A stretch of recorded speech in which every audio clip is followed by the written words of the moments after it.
Менің атым Динара, мен 1996 жылы Ақтөбе облысының кішкентай ауылында қарапайым шаруа отбасында дүниеге келдім. Әкем тракторшы, шешем мектепте аспаз болып жұмыс істеді. Біздің үйде 7 бала едік, мен 3-ші қыз, үлкен 2 әпкем бар, төменде 4 іні қарындас.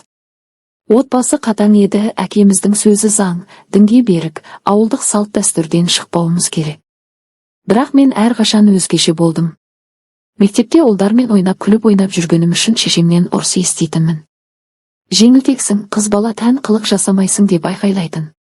Рас, мінезім жеңілтек еді, жігіттердің көңілін аударуды ұнататынмын, 2 есе тар топик киіп тырсиған 2 анарымды көрсету үшін оларды біріктіріп қоятынмын. Олар оны көрген сайын көзімен шешіндіріп ішіп жейтіні. Мектепте 1-2 рет ұлдармен сүйісіп көргенім бар, бірақ ауылда мұндайды жасырын ұстайсың. Университетке түскенде экономика факультеті, Алматыда еркіндік сездім, жігіттермен кездесіп, кештерге бардым, бірақ шектен шықпаймын деп ойлайтынмын.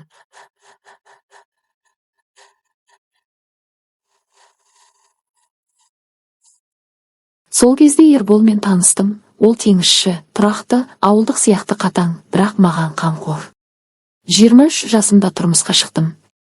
Бірақ ішімде сол жеңілтек мінез қалған еді. Күйеуім бақтаға кеткенде, қиялымда басқа еркектер туралы ойлайтынмын.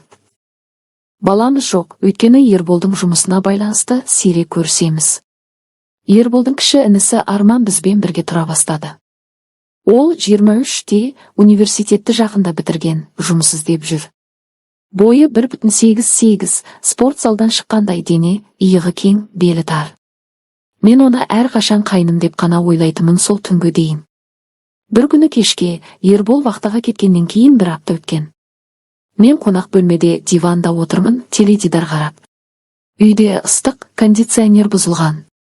Мен жеңіл шортпен және топикпен отырмын, астында қара стринг, үстінде бра.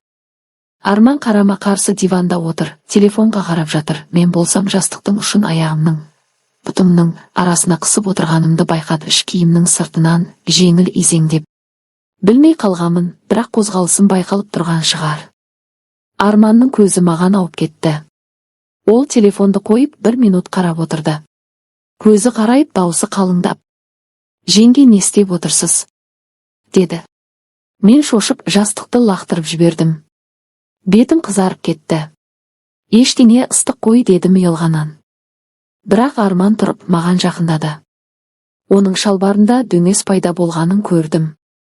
Ол диванға отырып қолын тіземе қойды. Жеңге, ағам жоқта, сіз қиналып жүрсіз бе? Мен көріп тұрмын сіздің қозғалысыңызды. Мен басымды шайқадым. Бірақ тұрмадым. Ішімде драма басталды, кінә сезімі, қорқыныш, бірақ сол жеңілтек мінезім шығып кетті. Ол қолын жоғары көтерді, шортымның астынан. Мен дірілдеп аяғымда аздап ашып жібердім. Шіліңгір шілде. Түнгі 02:17. Мен атласты түнгі көйлекпен, астында ештеңе жоқ жатқамын. Ұйқым бұзылып, су ішкім келіп тұрдым. Бөлмемнен шықсам, дәлізде жарық жанып тұр. Ас үйден дыбыс естілді. Есікті ақырын итеріп аштым да, аяғымнан тас төбедей суық құйылды. Арман жалаңаш тұр. Денесі тершіген, жарық астында жылтырап тұр. Кеудесі, іші, қолдары барлығы мінсіз. Бірақ менің көзім оның ішіндегі дөңесіне түсті.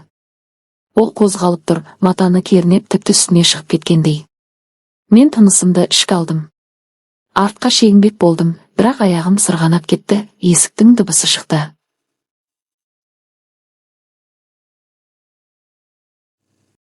Арман бұрылды. Көзіміз түйісті. Ол ұялмады. Керісінше, баяу күлді. Жеңге, кімді күтіп жүрсіз, ұйықтамайсыз ба?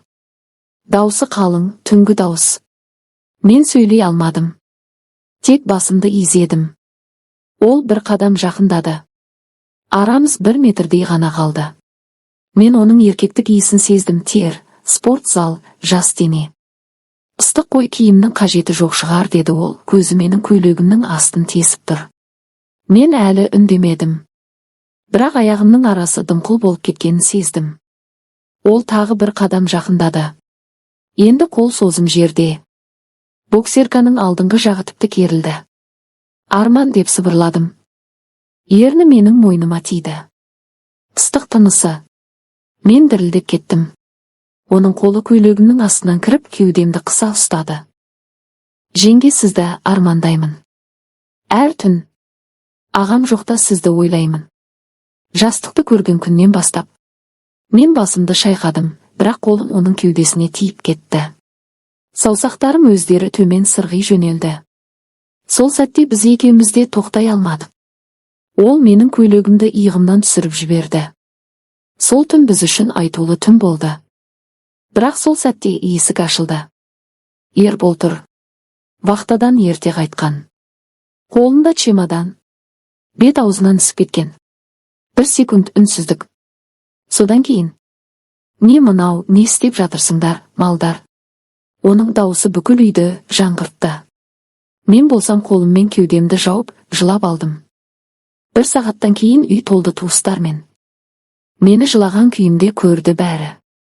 Әкем келді. Шешем есінен танып қалды. Ерболдың анасы маған түкіріп: біздің ұятымызды шығардың. Сол түні мені әке-шешемнің үйіне алып кетті. Қазір ажырасу процесі жүріп жатыр. Менің атым бүкіл ауылда, қалада. Телефонға хат келеді, екі бауырдың ортағы. Арман Ресейге қашып кетті.